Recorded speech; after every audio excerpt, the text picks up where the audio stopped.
अस्सलाम वालेकुम, good morning, have a nice day. कैसे हैं आप सब? उम्मीद करती हूँ आप सब ठीक ठाक होंगे। मेरी दुआ भी यही कि अल्लाह पाक आप सबको खुश खुरम रखे, आमीन। वेलकम करती हूँ आपको अपने चैनल पे, अपने न्यू डेली व्लॉग में। तो आज के व्लॉग का मैं स्टार्ट कर रही हूँ क्लीनिंग के साथ। एक दिन पहले जो मैंने कारपेट वॉश की थी वो मैंने कारपेट लगाई और साथ में मैं कपड़े वॉश कर रही हूँ। अच्छा, आज का व्लॉग 2 दिन इसलिए डिले हुआ है क्योंकि फ्राइडे को मैं बहुत ज़्यादा बिजी होती हूँ, तो फ्राइडे को मैं छुट्टी करती होती हूँ, मतलब मेरा ऑफिशियल डे होता है छुट्टी का। लेकिन और इसके अलावा जो मैंने पहले व्लॉग अपलोड किया था ना, तो उसमें आई डोंट नो वॉइस का क्या इशू हो गया था। एक दफ़ा मेरे से ना वॉइस इशू हो गया, फिर उसके बाद फिर वीडियो एक जगह स्टक हो गई थी। मुझे बार बार कमेंट्स आ रहे थे, मुझे समझ नहीं आ रही थी कि ये किस तरह के कमेंट्स हैं। तो फिर मैंने जैसे ही वीडियो अपनी चेक की तो वॉइस ओवर हो रहा है लेकिन वीडियो एक जगह स्टक है, मतलब आगे पीछे प्ले ही नहीं हो रही। फिर मुझे डिलीट करनी पड़ी, फिर दोबारा से वो मेरे से सारा जो मैं डेटा होता है ना, मैं अपना व्लॉग बना के सारा पिछला डेटा डिलीट कर देती हूँ। फिर मैंने डेटा रिकवर किया इतने मुश्किल से। मैं बहुत ज़्यादा परेशान थी, इसी वजह से मेरी एक दिन गैप आ गया व्लॉग में। लेकिन आपसे रिक्वेस्ट भी करती हूँ कि जो लोग चैनल पे नए हैं, चैनल को सब्सक्राइब नहीं किया हुआ, तो प्लीज़ सर संबर रिक्वेस्ट, मेरे चैनल को लाजमी सब्सक्राइब कर लें। मुझे आप सबकी सपोर्ट की बहुत ज़्यादा ज़रूरत है। कुछ चीज़ें होती हैं हाइट पे की जाती हैं जो कि पब्लिक में बताई नहीं जा सकती, लेकिन प्लीज़ मैं डेली व्लॉगिंग करती हूँ और डेली व्लॉगिंग का मतलब यही है कि मेरा चैनल जल्दी से ग्रो कर जाए, और इसके लिए मुझे आप सबकी बहुत ज़्यादा ज़रूरत है। आप सब ने मुझे सपोर्ट करना है। कारपेट वगैरह मैंने बिछा ली, उसके बाद मैंने इतनी मुश्किल से के साथ इस मैट्रेस का कवर वॉश किया था एक दिन पहले, वो मैंने इसके ऊपर लगाया, जो कि बड़ी मुश्किल से मैंने लगाया था। पहले मैंने सोचा कि ऐसा करती हूँ, छोड़ देती हूँ, फ्राइडे को हस्बैंड को ऑफ होता है तो हस्बैंड को बोलूँगी कि वो मेरे साथ हेल्प कर दे। लेकिन मैंने कहा फिर पेंडिंग करना छोड़ो, ऐसा करती हूँ खुद ही करती हूँ, क्योंकि मैं डेली की काम डेली ही करती हूँ। तो मेरी कोशिश यही होती है कि कोई काम पेंडिंग ना हो। तो ये मैंने कवर इतनी मुश्किल से लगाया। फिर मैंने मैट्रेस की जो चादर थी वो वॉश की थी, वो छत से लेके आई, लेकिन देखिए डस्ट कितनी ज़्यादा थी। कैमरा कैप्चर कर रहा है, डेली क्लीनिंग करें इसके बावजूद इतनी ज़्यादा डस्ट होती है। अ, पता नहीं ये आती कहाँ से इतनी बुर। घर भी सारा बंद है इसके बावजूद। अच्छा, ये बाहर जो मैंने कपड़े प्राम पे रखे थे, ये कपड़े मैं वॉश किए हुए कपड़े हैं, प्रेस करने हैं। आज मेरा ये टारगेट था कि मैं क्लीनिंग वगैरह करने के बाद कपड़े प्रेस कर लूँगी, क्योंकि लाइट का बहुत ज़्यादा इशू हुआ है और कपड़े मेरे बहुत ज़्यादा पेंडिंग थे। तो बच्चों ने प्राम से कपड़े सारे उतार के नीचे फेंक दिए और ख़ुद प्राम में बैठ के खेल रहे हैं। तो इसके बाद फिर मैंने ड्राइंग रूम की क्लीनिंग की, क्योंकि एक दिन पहले मैंने इसमें मोपिंग की थी, फ़िनाइल भी डाला, फिर भी पता नहीं इतनी स्मेल आ रही थी इस कमरे से। तो मैंने इतनी मुश्किल से ये अपना टेबल निकाला। ये बहुत भारी टेबल है, इसका जो मिरर है ये बहुत भारी है। तो इसको मैंने बाहर निकाला। मैंने कहा ऐसा करती हूँ कि कमरा ना थोड़ा थोड़ा पानी डाल के साफ़ करती हूँ, वैसे पाइप के साथ वॉश करती हूँ तो वो फिर मुझे सारा फर्नीचर बाहर निकालना पड़ता है। लेकिन आज मैंने कहा सारा फर्नीचर बाहर नहीं निकालती, उस तरह मैं बहुत ज़्यादा थक जाती हूँ, फिर मेरे से और काम करने की हिम्मत नहीं होती। तो फिर पानी डाल के मैंने थोड़ा थोड़ा पानी डाला, सारे कमरा वॉश किया और कर्टन हटा दिए कि धूप से ना वो स्मेल जो है ख़त्म हो जाए।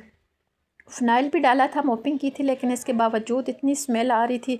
तो फिर कमरा मुझे मजबूरन वॉश करना पड़ा। अदरवाइज़ मैं इस कमरे को ना मैं वॉश नहीं करती, क्योंकि इसमें बहुत ज़्यादा सामान है जो कि मुझे कपड़ों की अलमारी के अलावा सब कुछ बाहर निकालना पड़ता है, बर्तनों की अलमारी के अलावा भी। तो इस तरह ऐसे ना फिर मेरा बहुत ज़्यादा टाइम लगता है और मैं बहुत थक जाती हूँ। टेबल को भी मैंने साफ़ किया और इसको भी मैं अंदर से इतनी मुश्किल से लेके आ रही हूँ। आप देख लें कितना भारी ये टेबल है, बहुत हैवी है ये टेबल। कभी कभी मेरा दिल करता है मैं इस टेबल को ना चेंज करूँ, फिर कहती हूँ नहीं, ये मैंने बड़ी मुश्किल से बनवाया था। मेरे शादी के टाइम पे ना मेरा बहुत कम टाइम था, शादी के दरमियान जो गैप था, तो 1 माह के अंदर अंदर सारा फर्नीचर बनवाया था मैंने। मतलब सारे डिज़ाइन वगैरह मैंने नेट से लिए थे, हर चीज़ के, फर्नीचर के और हर सोफ़ा वगैरह सब कुछ, ये मैंने सब कुछ ऑर्डर पे बनवाया था। मुझे अक्सर कमेंट्स आते रहते हैं कि आपका फ़र्नीचर बहुत प्यारा है, हमें बड़ा अच्छा लगता है, कहाँ से लिया है? तो ये ना मैंने डिफरेंट जगहों से डिफरेंट चीज़ें बनवाई थी। टाइम कम था तो फर्नीचर कोई बना के दे नहीं रहा था, और मेरे अब्बू कहते हैं कि फ़र्नीचर भी अच्छा और मतलब लकड़ी एक्सपेंसिव हो। तो मेरा ये सारा टाली की लकड़ी से बना हुआ। कभी कभी मेरा दिल करता है कि मैं सोफ़े चेंज करूं, लेकिन मेरे हस्बैंड मुझे सोफ़े चेंज नहीं करने देते। वो कहते हैं ये तुम्हारे सोफ़े जो है ना, मतलब मुझे बहुत ज़्यादा पसंद है, और मैं अक्सर ना व्लॉग्स वगैरह में देखती हूँ कि ये डिज़ाइन जो है बहुत ज़्यादा ट्रेंडिंग में, मतलब हर एक के इस तरह के सोफ़े हैं। तो मेरा दिल करता है कि मैं इनका ना कवर चेंज करवाऊँ, लेकिन बस कभी सोचती हूँ करवाऊँ और कभी कहती हूँ छोड़ो रहने दो, नहीं करवाती। तो साथ में ये कॉर्नर स्टैंड भी मैंने वॉश कर लिया था। इसके ऊपर डस्ट डेली इसको साफ़ करो, फिर भी इसके ऊपर बुर सी रहती है, इसको भी मैंने वॉश किया। टेबल को भी मैंने वॉश किया। फिर गीला कपड़ा था तो अलमारी के ऊपर भी मैंने इस तरह कपड़ा लगाया कि मैंने कहा ये भी साफ़ हो जाए, लगे हाथों ना जो काम हो रहा है उसे को होने ही दें, मतलब कंप्लीट हो जाए। इस टाइम में इतनी कुछ ज़्यादा थक चुकी थी, लाइट भी चली गई थी।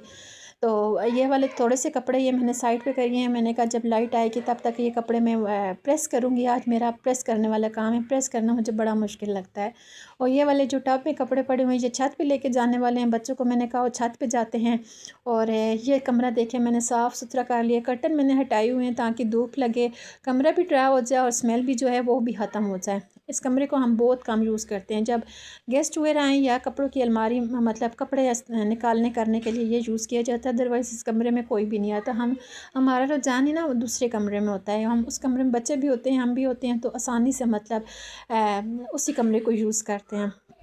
इसके बाद हम लोग आ गए थे छत पे। छत इतना ज़्यादा गंदा हुआ था, मेरा दिल कर रहा था वॉश करती हूँ, लेकिन मैं नीचे के काम कर कर के थक चुकी थी। मैंने कहा इसको पोस्टपोन करती हूँ, नेक्स्ट डे इसको इंशाल्लाह वॉश करूँगी। बच्चों के लिए मैंने कैरेट कुकम्बर लेके आई थी। बच्चे कह रहे थे कि हमने वो खाने हैं। इतना कुछ आजकल प्लेजेंट मौसम हुआ है, मुझे इस तरह का मौसम बहुत अच्छा लगता है। तो ये कपड़े मैंने आके डाले थे। एक दिन ये पहले के कपड़े हैं। टब वाले जो भी कपड़े हैं वो भी लेके थोड़ी सी मैंने जगह ये बैठने के लिए बनाई है। धूप मतलब बहुत तेज़ थी, तो मैंने कहा ऐसा थोड़ी सी जगह छाँव सी बनाती हूँ ताकि इधर बैठ सकूँ और नमाज़ पढ़ सकूँ। बच्चे कह रहे हैं, बच्चे ना छत पे आके बहुत ज़्यादा खुश होते हैं, लेकिन मुझे थकाते भी बहुत है क्योंकि नीचे से ना मैं फ्रेश करके लाती हूँ, ऊपर आते हैं तो डस्ट से कपड़े सारे गंदे कर देते हैं। फिर आई 4 बजे के टाइम था, नीचे आई, बच्चे सो गए थे। 4 बजे की लाइट चली गई थी, 5 बजे आई। फिर मैंने कपड़े प्रेस किए और साथ में अपने लिए चाय बनाई। दिन को ना खाना नहीं खाया था, बहुत भूख लग रही थी, तो मैंने कहा अब खाना नहीं बनाती, रात को इंशाल्लाह हस्बैंड के साथ बैठ के खाऊंगी। मुझे ना हस्बैंड के बगैर खाना खाना अच्छा नहीं लगता, मैं उनका वेट करती रहती हूँ। सुबह ब्रेकफास्ट करती हूँ, फिर दिन को कभी कभार बच्चों के लिए बना लूँ तो थोड़ा बहुत खा लेती हूँ, अदरवाइज़ नहीं खाती। फिर रात को हम लोग इकट्ठा डिनर करते हैं। तो कपड़े आज थे बहुत ज़्यादा, कपड़े प्रेस किए हैं। जो मेरा मेन टारगेट था ना आज का, मैंने कहा मैं कपड़े प्रेस करूँगी। कपड़े काफ़ी ज़्यादा इकट्ठे हो गए मुझे बड़े मुश्किल लगते हैं। Thanks for watching. मैं ओके, अल्लाह हाफ़िज़ एंड प्लीज़ रिमेंबर।